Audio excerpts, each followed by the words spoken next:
All right, let's dive right in.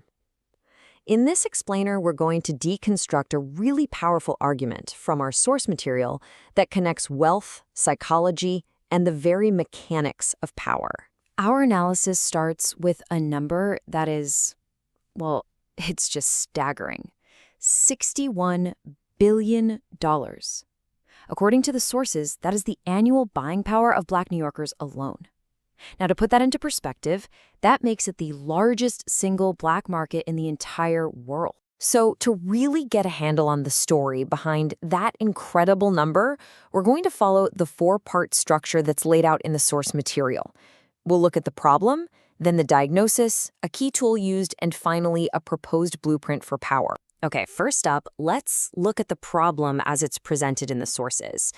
And it's a real paradox. How can a community have such immense buying power, but at the same time lack collective wealth? This leads to the absolute central question that the sources are trying to answer, right? If all that money is flowing through the community, why isn't it sticking around to build local sustainable wealth? Where does it all go? And this table here really breaks it down.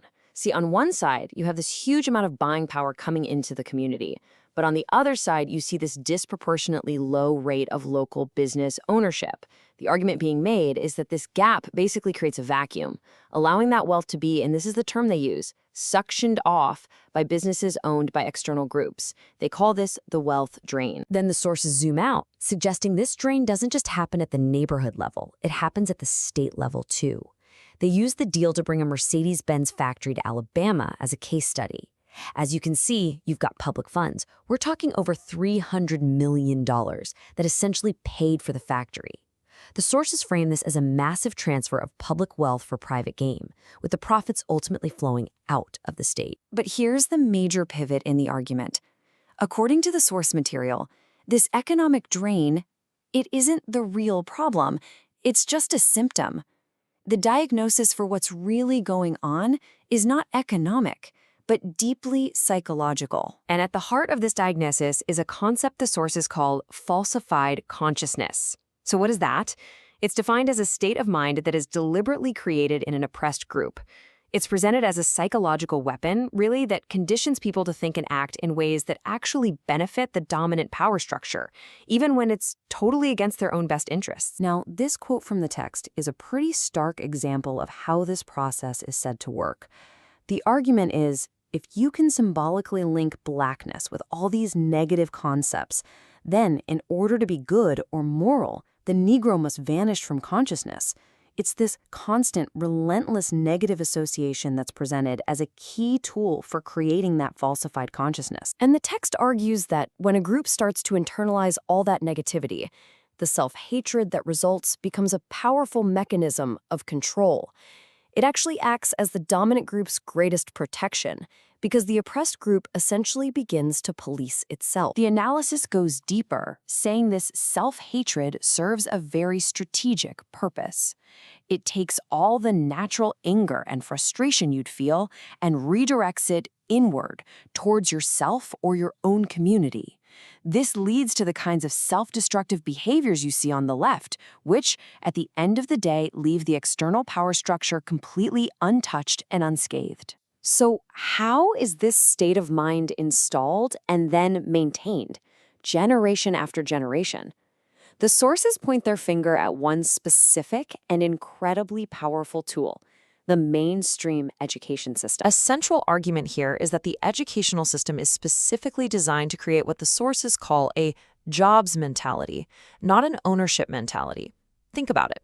One mindset prepares you to be a valuable commodity that someone else can buy and sell. The other prepares you to be the one creating jobs and owning the whole economic system yourself. According to the source material, this isn't an accident. There's a hidden curriculum with some pretty clear goals.